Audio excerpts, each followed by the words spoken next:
Hurmatli fuqarolar, O'zbekiston Respublikasi Ichki ishlar vazirligi kiber xavfsizlik oyligi doirasida barchangizni faol ishtirok etishga chorlaymiz. Joriy yilning noyabr oyi mamlakatimiz hududida kiber madaniyatni rivojlantirish oyligi sifatida e'lon qilingan bo'lib, ushbu tadbirlar rejasiga muvofiq quyidagilar amalga oshiriladi.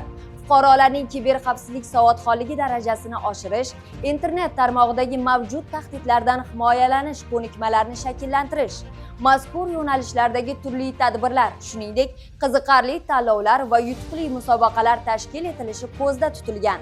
Sizlarni faol bo'lishga va kiber madaniyatli avlod safidan munosib joy olishga da'vat etamiz.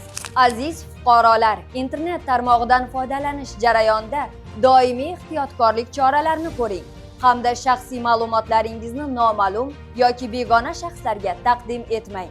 Kiber madaniyat bu har birimizning xavfsizligimiz kafolatidir.